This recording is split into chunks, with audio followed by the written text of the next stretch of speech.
अस्सलाम वालेकुम स्टूडेंट्स, मैं हूं आपका टीचर, आपका इंस्ट्रक्टर मोहम्मद औरंगज़ेब ख़ान। बिस्मिल्लाहिर्रहमानिर्रहीम।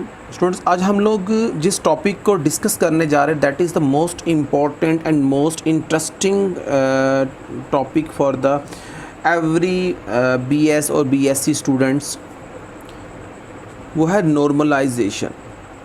बेसिकली ये टॉपिक मेरे बहुत फेवरेट हैं, तो मैं चाहता हूँ कि इसमें आपको भी बहुत इंटरेस्ट हो, आगे चलकर इसका बहुत स्कोप मिलेगा आप लोग जब इंशाल्लाह अपने ऑफिशियल प्रोफेशनल लाइफ में जाएंगे। नंबर 1 स्टूडेंट्स, हम जब नॉर्मलाइजेशन में सेकंड नॉर्मल फॉर्म को डिस्कस करते हैं तो कुछ इम्पॉर्टेंट पॉइंट्स आपके माइंड में होंगे, तो डेफिनेटली आप लोगों का कॉन्सेप्ट ग्रूम करेगा। तो ये इम्पॉर्टेंट पॉइंट्स कौन से? Number 1, relation should be in first normal form, table का फर्स्ट नॉर्मल फॉर्म में होना ज़रूरी। Number 2, remove partial dependency. Number 3, ensure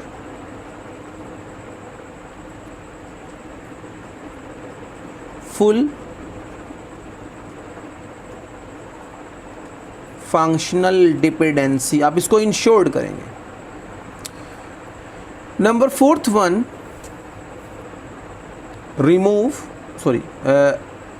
insured FD mean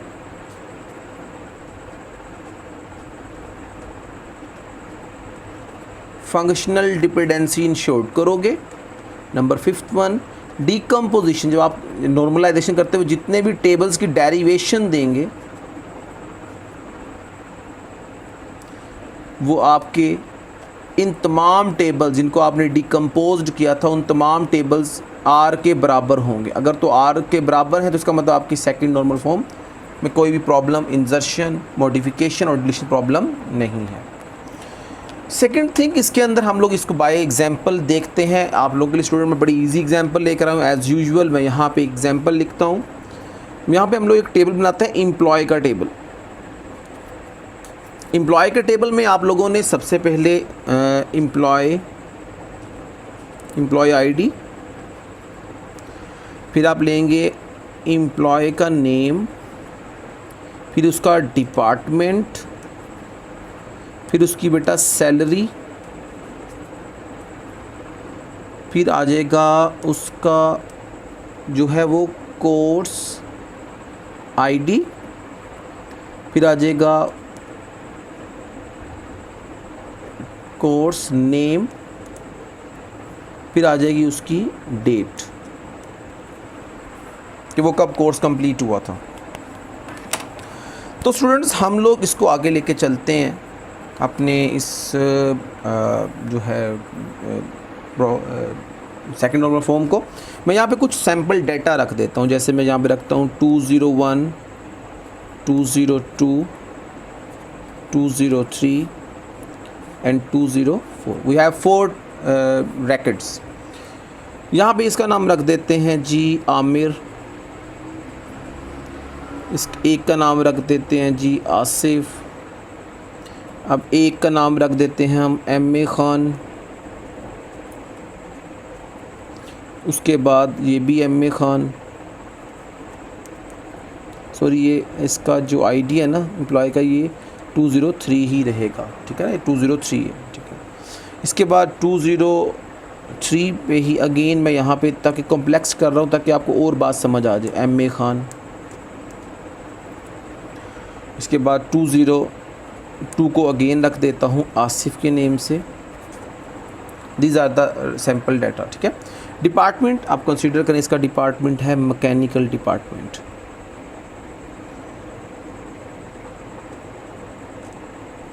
बल्कि आप इसको मैकेनिकल डिपार्टमेंट ना भी करें तो कोई इशू नहीं है, मैं इसको थोड़ा सा इजी कर देता हूँ क्योंकि बहुत सारे स्टूडेंट्स को मैकेनिकल डिपार्टमेंट्स का ही पता नहीं होगा।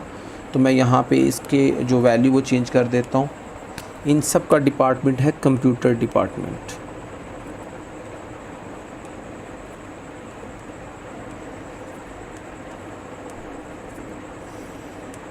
डिपार्टमेंट कौन सा सबका? कंप्यूटर डिपार्टमेंट है, ठीक है बेटा। अब सैलरी आप देखें, इसकी सैलरी कितनी है जी? 45,000। इसकी है जी 60,000। इसकी 90,000 कर दें, डेफिनेटली एक ही पर्सन है ये, तो 90K ही रहेगी। और 202 की सैलरी कितनी है जी? 60,000 है। अब कोर्स आईडी यहाँ पे कुछ भी रख दें आप लोग, जैसे कोर्स कर दें C1, यहाँ पे रख दें इसका C1, फिर रख दें यहाँ भी C1, इसमें C2, C3 और इसका C2। अब यहाँ पे कोर्स आप नेम रख दें C++, इसका कर दें आप लोग जावा, इसका आप कर दें नेटवर्किंग, इसका आप कर दें C2 जावा। अब कंसीडर करें कि इसने ये कोर्स कंप्लीट किया था 2000 में, इसने ये कोर्स कंप्लीट किया 2010 में, इसने ये कोर्स कंप्लीट किया 2003 में, 203 में ये कोर्स कंप्लीट किया 2015 में, इसने ये सेकंड कोर्स कंप्लीट किया 2016 में, ये 203 वाला ने कोर्स जो है वो 2018 में कंप्लीट किया, और 202 ने ये वाला कोर्स कंप्लीट किया 2000 वो किया उसने 15 में। ये बेटा मैंने आपके सामने एक सैम्पल डाटा रख दिया, इस सैम्पल डाटा को गौर से देखिएगा। अगर आप कहते हैं तो मैं इसको टैबुलेटिंग फॉर्मेट में रख देता हूँ। बेसिकली मैंने आपके सामने टेबल ही डिफाइन किया यहाँ पे ये, अब लेकिन मैं यहाँ पे इसके साथ लाइनें भी लगा देता हूँ ताकि ये आपका थोड़ा सा जो कॉन्सेप्ट है ना टैबुलेटिंग फॉर्मेट वाला वो आपके सामने क्लियर हो जाए। थोड़ा सा रिकॉर्ड बड़ा हो गया तो इसीलिए मुझे ना थोड़ा सा प्रॉब्लम हो रहा है इसका टेबल बनाते हुए, लेकिन नो प्रॉब्लम, इंशाल्लाह ताला बनेगा। चलें इसको ऐसे करते हैं, ठीक है स्टूडेंट्स। अब मैं इसकी लाइन वर्टिकली भी हॉरिजॉन्टली भी डिफ़ाइन कर देता हूँ ताकि आपका किसी किस्म का, मैं ये चाहता हूँ कि स्टूडेंट इतना कन्वीनियंट रहे, इतना अंडरस्टैंडिंग लेवल उसका ग्रूम कर जाए कि मैं यहाँ पे कोई बात करूँ तो मेरा स्टूडेंट कहे सर ये तो मुझे आती है इंशाल्लाह, जस्ट आप मुझे थोड़ा सा ओवरव्यू दें। मैं तो शुरू से इसी तरह से ही टीच करता आया हूँ, तो मेरी कोशिश है कि ऑनलाइन लेक्चर्स में भी मेरे स्टूडेंट्स इतना ही हैप्पी हों कि जितना कि वो क्लासरूम्स में होते हैं। उनको कभी कोई फीलिंग ना हो कि मैं इनको ऑनलाइन पढ़ा रहा हूँ। मैं कहता हूँ पूरी दुनिया में मेरे लेक्चर जहाँ देखा जा रहा है तो मेरा स्टूडेंट बहुत ज़्यादा कन्वीनियंट और ईजीनेस में रहे, ठीक है स्टूडेंट्स। ये देखिए आपके सामने ये मेरा एक मेन टेबल है। देखिए सबसे पहली बात, अब आपके सामने ये टेबल आ गया तो आप इस बात को अंडरस्टैंड कर लें कि दो चीज़ों का आपने देखना है कि यहाँ पे आपके बस कंपोजिट प्राइमरी की लगी हुई है, देखिए that is your composite primary की।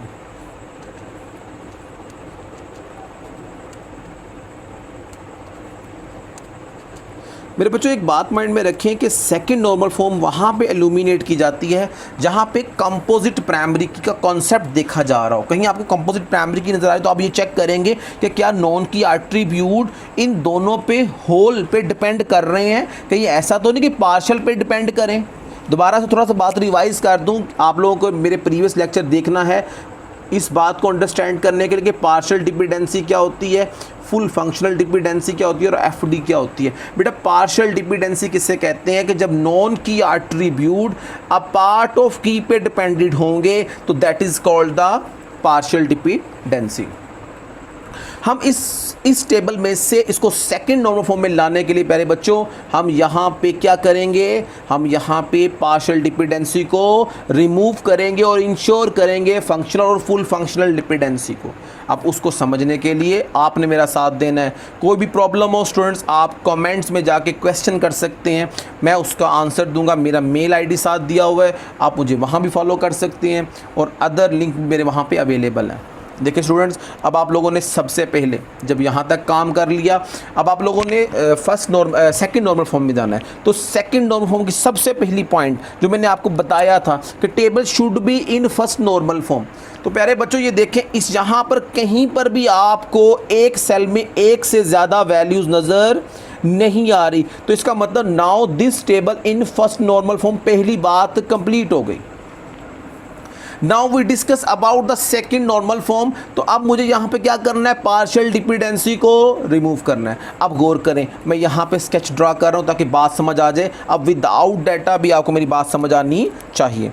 अब डीकम्पोजिशन होगा। अब कंसीडर करें कि employ table is your R, ये आपका मेन टेबल है, this is your main R table है। अब डीकम्पोजिशन होगी due to normalization, due to removing the redundancy. अब यहाँ पे ये चीज़ देख रहे हैं इस वक्त स्टूडेंट्स कि मुझे एम्प्लॉय आईडी एंटर करता हूँ तो मेरे पास एम्प्लॉय का नेम भी निकल आएगा, उसका डिपार्टमेंट भी निकल आएगा और उसकी सैलरी भी निकल आएगी। तो इसका मतलब क्या हुआ कि मेरे पास अगर मैं एम्प्लॉय का इन फील्ड्स का रिकॉर्ड चाहता हूं तो these are dependent on employ ID. वो सिर्फ एम्प्लॉय आईडी पे डिपेंड करेंगे, वो किसी सूरत में भी उनके लिए कोर्स आईडी का होना ज़रूरी नहीं है। तो मेरे प्यारे बच्चों, प्यारे स्टूडेंट, डियर व्यूवर्स, अब इसको डीकम्पोज करने लगा हूँ, आपने इसको गौर से देखना है।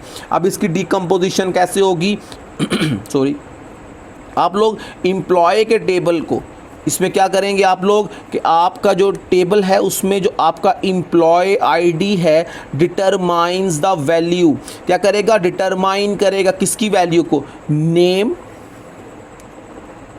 Department, salary. ये क्या करेगा, इसको आइडेंटिफाई कर सकता है। तो इसका मतलब क्या हुआ कि आपके यहाँ सिस्टम में employ ID will determine the name, department and the salary of the employees. इसका मतलब these attributes are functionally depend on employ ID. इसका मतलब these are depends on primary key, this is your primary key. ये तीनों non key attributes, these non key attributes, these known key attributes depends the key attribute। ये बात आपको यहाँ पे समझ आ गई होगी। तो that is the FD, यहाँ पे आपको इन तमाम नॉन की एट्रीब्यूट्स की डिपेंडेंसी कहाँ नज़र आ रही है, एम्प्लॉय आईडी पे। इसका मतलब these जो attributes depends on the employ ID only. अब इसी तरह इस टेबल में ये देखें कि अगर मैं यहाँ पे कोर्स आईडी एंटर करता हूँ तो कोर्स का नेम निकल आता है। तो सेकंड ये मेरा ये R1 बनेगा, यहाँ पे ये मेरा बच्चे क्या बनेगा, R1 बनेगा। अब यहाँ से मैं R2 बनाने लगा हूँ। R2 कैसे बनेगा, यहाँ पे आ जाएगा प्यारे बच्चों, कोर्स का टेबल होगा, कोर्स का टेबल होगा और उसके कंटेंट्स क्या होंगे, उसके एट्रीब्यूट्स क्या होंगे। यहाँ प्यारे बच्चों आ जाएगा कोर्स आईडी डिटरमाइंस कोर्स। इसका मतलब ये हुआ प्यारे बच्चों कि आपका जो कोर्स नेम है they will depends on course ID. तो इसका मतलब ये इसकी क्या है, दिस इज द प्राइमरी की। इसका मतलब यहाँ पे सेकंड टेबल भी जनरेट हो गया। अब प्यारे बच्चों मेरे पास जो टेबल थर्ड टेबल डीकम्पोजिशन में आएगा वहाँ पे आपको फुल फंक्शनल डिपेंडेंसी नज़र आएगी। कैसे नज़र आएगी, अब आपने उसको देखना है। आपके लिए यहाँ भी फंक्शनल डिपेंडेंसी है, यहाँ भी फंक्शनल डिपेंडेंसी है। अब आपने R3 को देखना है। तो प्यारे बच्चों आपका कॉन्सेप्ट 100% हो जाएगा इंशाल्लाह।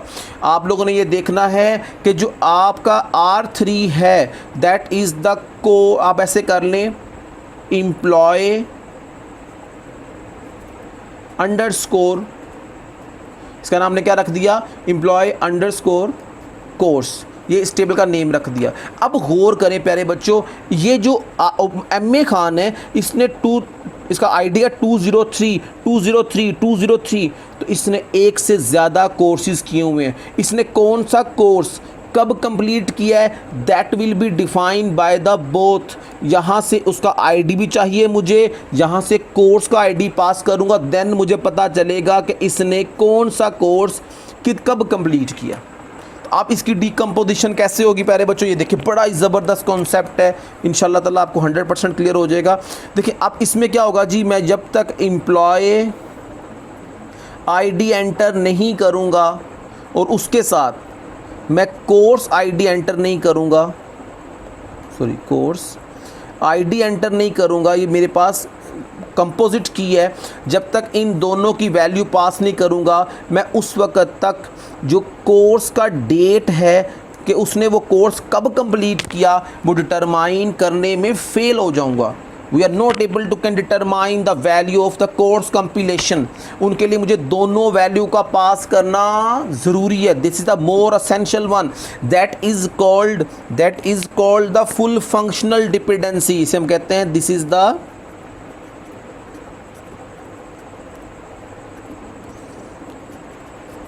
जब मैं इसको डिकम्पोज कर दूंगा तो प्यारे बच्चों आपके सामने इस वक्त 3 टेबल्स जो है डिकम्पोजिशन में आए, R से R1 R2 एंड R3 बना। तो इसका मतलब यहाँ पे ये बात भी फुलफिल हो गई, जो मेरा R है should be equal to R1 intersection R2 और इंटरसेक्शन R3। इन तीनों को अगर मैं कंबाइन टूगेदर करता हूँ तो प्यारे बच्चों मेरे पास मेरा R वापस आ जाना चाहिए। अगर मेरा R वापस नहीं आएगा तो इसका मतलब कि proper second normal form complete नहीं हुई।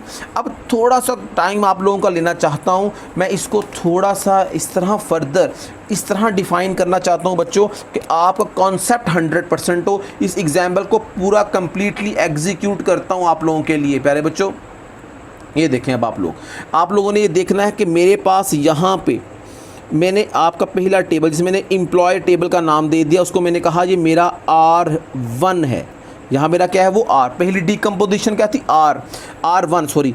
अब उसमें क्या क्या है जी, उसमें employ ID will determines the value of name.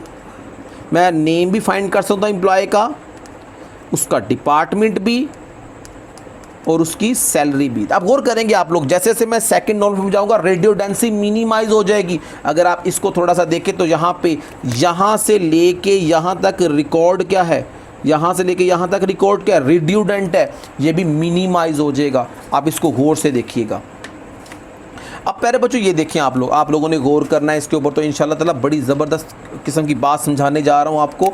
आपने यहाँ पे आईडी लिखना है 201 202 and 203। No need to can write the 203 again and again, क्योंकि आपने उनको अलहदा कर ले जो आपके एम्प्लॉय आईडी पे डिपेंडेड हैं। तो इनका नेम आपने क्या रखा था जी, आपने यहाँ पे सैम्पल डाटा में आमिर, आसिफ और इसका नाम क्या था MA खान।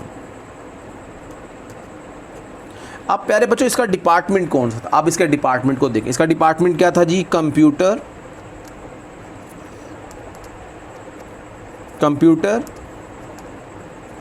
इसकी सैलरी कितनी थी बेटे प्यारे बच्चों, 45,000। इसकी थी 60,000 और इसकी थी 90K 90,000। अब गौर करें यहाँ पे you can see here total जो रेडियोडेंसी है वो एल्यूमिनेट हो चुकी है। अब यहाँ पे रेडियोडेंसी का तो नामो निशान ही नहीं है प्यारे बच्चों। इसका मतलब कि हम अपनी एक्यूरेसी की तरफ मूव कर चुके। अभी गौर करेंगे आप लोग, मैं यहाँ पे मैं स्केल नीचे गिर गया मेरा, मैं अभी उसको उठा लेता हूँ, लेकिन मैं उस वक्त तक ये कंप्लीट कर दूँ वर्किंग आपके साथ साथ। आप गौर करेंगे बच्चों, ये कॉन्सेप्ट इंशाल्लाह किसी भी किस्म की आपका टेबल हो आप उसको ईज़िली नॉर्मल करेंगे अगर आपने मेरी वीडियो को लास्ट तक देखा है। ये आप याद रखें, आप किसी भी किस्म की रिकॉर्ड एग्जामिनेशन कर रहे, किसी भी रिकॉर्ड एग्जामिनेशन का टेस्ट दे रहे हो, कोई भी किसी किस्म का ग्रेजुएशन का टेस्ट है, BCS का पेपर है, किसी भी किस्म का पेपर है, इस किस्म के क्वेश्चन उसके अंदर आते हैं। अब ये आपने यहाँ पे क्या गेट कर लिया, R1 गेट कर लिया। अब प्यारे बच्चों आप लोगों ने क्या करना है, R1 तो गेट कर लिया, अब आपने ये देखना है कि आपने R2 में क्या बनाया था। प्यारे बच्चों मैंने आपने कहा था R2 का मैंने नेम रखा है कोर्स। जब मैंने R2 का नेम कोर्स रखा था तो मेरा ये R2 था, ठीक हो गया। अब R2 में मैंने यहाँ पे क्या रखा, एम्प्लॉय सॉरी यहाँ पे रखा course ID will determines course. अब गौर करेंगे हम लोग कितने कोर्सेज में इनरोल्ड किया हुआ अपने एम्प्लॉयज़ को, ये भी तो आप गौर करेंगे। तो यहाँ भी आपको रेडियोडेंसी क्या हो जाएगी, एल्यूमिनेट 100% एल्यूमिनेट होती हुई नज़र आएगी। आपने गौर करना है। मैं थोड़ा सा को स्टैंड कर रहा हूँ, इसकी एक रीज़न है, अगर ज़रूरत पड़ी तो हम इसको यूज़ कर सकेंगे। ठीक है स्टूडेंट्स, ये देखिए। अब हम यहाँ पे डाटा एंटर करते हैं अपना। अब देखिए प्यारे बच्चों, इसका कोर्स आईडी क्या है जी, C1 C2 एंड C3। इसका मतलब C1 क्या था मेरा, C++, C2 क्या था, जावा, और C3 क्या था, नेटवर्किंग था। क्या था, नेटवर्किंग। ओके बच्चों, अब मेरा इसका मतलब यहाँ पे मेरा ये क्या है, आइडेंटिफायर है। मैं कोर्स आईडी एंटर करूँ तो कोर्स का नेम डिटरमाइन कर सकता हूँ, you have ability. No here हम लोग यहाँ पे कहते हैं R3। अब R3 क्या है जी, अब R3 का मैंने क्या नेम रखा था आप लोगों के लिए स्टूडेंट्स, अगर आपको याद हो, मैंने कहा था हम इसका नाम रखेंगे, इसका नेम हमने डिफाइन किया था एम्प्लॉय कोर्स। दोनों कंबाइन टुगेदर कर दिया प्रॉपर्टीज़ को। अब गौर करेंगे आप लोग प्यारे बच्चों। अब हम यहाँ पे हम लिखते हैं एम्प्लॉय आईडी आइडेंटिफायर, यहाँ पे आ जाएगा कोर्स आईडी, और यहाँ पे आ जाएगी कंपिलेशन की उसकी डेट कि कब उसने इसे कंप्लीट किया था। प्यारे बच्चों अब आप गौर करेंगे, आप मेरे बड़े अच्छे व्यूवर्स हैं, मेरी इस वीडियो को लास्ट तक देखेंगे। मैं 100% कहता हूँ अल्लाह के फजल से कि आपके माइंड में सेकंड नॉर्मल फॉर्म के लिए किसी भी किस्म का कोई क्वेश्चन नहीं रहेगा। ओके, अब ये गौर करें आप।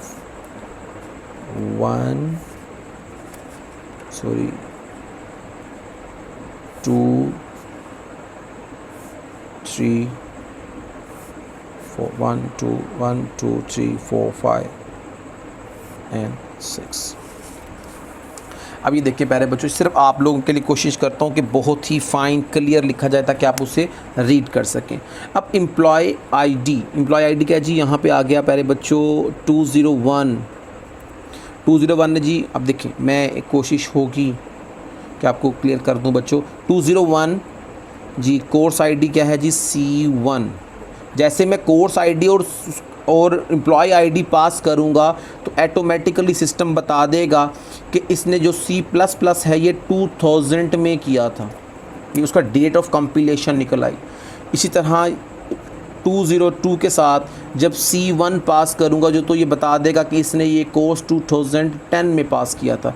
इसी तरह 2002 के साथ अगर मैं यहाँ पे C2 लिखता हूँ तो ये बता देगा कि इसने ये कोर्स 2015 में कंप्लीट किया था। अब 2003 जब पास करूँगा C1 के साथ तो ये बताएगा कि इसने ये कोर्स 2015 में किया। जब मैं उसके साथ 203 के साथ C2 पास करूँगा तो ये बताएगा 2016 में इसने ये क्वालिफाई किया था, और 2003 ही एम्प्लॉय था जिसने कोर्स नंबर 3 2018 में कंप्लीट किया था। अब ये देखें स्टूडेंट्स प्यारे बच्चों, अब ये कॉन्सेप्ट आपका बड़ा ज़बरदस्त होने जा रहा है। अब देखें यहाँ पे मैंने अपने तमाम पॉइंट्स को क्लियर कर दिया कि relation should be in first normal form, remove the partial dependency, ensure the full functional and the functional dependency. अब मैंने आपको ये बताना है कि ये R1 R2 R3 इंटरसेक्शन लेने के बाद R कैसे रिस्टोर करता हूँ, और उसमें FD को प्रिजर्व करके बताऊँगा, तो आपको हर बात मेरी समझ आ जाएगी। अब गौर करें students, we have now 3 tables. अब इन 3 टेबल्स को देखें मेरे पास, गौर करेंगे आप लोग बच्चों। अब मेरे पास इन टेबल्स के अंदर, अब मेरे पास मेरे मेन टेबल में कितने एट्रीब्यूट्स थे, हाउ मैनी, 1 2 3 4 5 6 7। इसका मतलब 7 एट्रीब्यूट्स से ज़्यादा एट्रीब्यूट्स नहीं होने चाहिए। तो गिनना स्टार्ट करते हैं, 1 2 3 4 5 एंड 6 7। टोटल मेरे पास 7 एट्रीब्यूट्स थे, इसमें भी 7 एट्रीब्यूट्स ही रहे। अब गौर करें, अब मैं ये चाहता हूँ कि यहाँ से एम्प्लॉय आईडी का नेम पास हो जो कि एम्प्लॉय आईडी के साथ क्या कर जाए, लिंक करा हो। इस लिंकिंग को हम लोग क्या कहते हैं, that link is called the referential integrity. Mean इस बात को इंश्योर करना कि अगर प्राइमरी और फॉरेन की का रिलेशनशिप आपने कहीं पर भी लॉस नहीं करना, या आपने एग्जामिनर को स्टूडेंट इसको छोड़ देते हैं, जब आप इसको छोड़ देते हैं तो एग्जामिनर भी आपको डेफिनेटली छोड़ देता है बच्चों। अब ये देखें मैंने यहाँ पे लाइन ड्रॉ करके समझाने की कोशिश की है कि यहाँ से जब कोई भी स्टूडेंट का रोल नंबर पास करेगा, एम्प्लॉय का आईडी पास करे, तो ऑटोमेटिकली वो कहाँ हिट करेगा, यहाँ से वैल्यू गेट करेगा। उसका नेम वगैरह जो चाहिए होगा वो यहाँ से रिट्रीव हो जाएगा स्टूडेंट्स। तो इसका मतलब this one is my primary key and now this one is the foreign key, that is the FD preserve हो गया, फंक्शनल डिपेंडेंसी ओके हो गई जी। अब इसके बाद प्यारे बच्चों मैं यहाँ पे आपको एक और कॉन्सेप्ट भी देता हूँ कि कोर्स कैसे लिंक करेगा, कि स्टूडेंट ने कौन सा कोर्स, C1 का नेम क्या है, आपको क्या पता C1 का नेम क्या है, तो उससे क्या होगा कि आपका जो ये कोर्स ID है that will be linked with course table, ये इस कोर्स टेबल के साथ लिंक होगा। तो इस कोर्स टेबल में ये क्या होगा, दिस इज़ योर प्राइमरी की, तो ये क्या होगा, दिस इज़ योर फॉरेन की।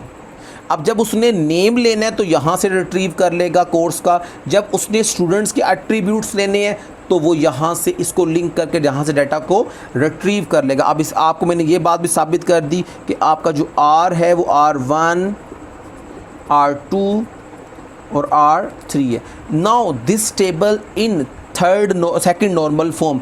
अब इसके बाद जो बेटा मैंने आपको पढ़ाना है वो है थर्ड नॉर्मल फॉर्म। इसके लिए आपको ये वीडियो कंप्लीट देखनी है, यकीन जाने कि आपका कोई भी कॉन्सेप्ट यहाँ पे जो है वो लेफ़्ट बिहाइंड नहीं है।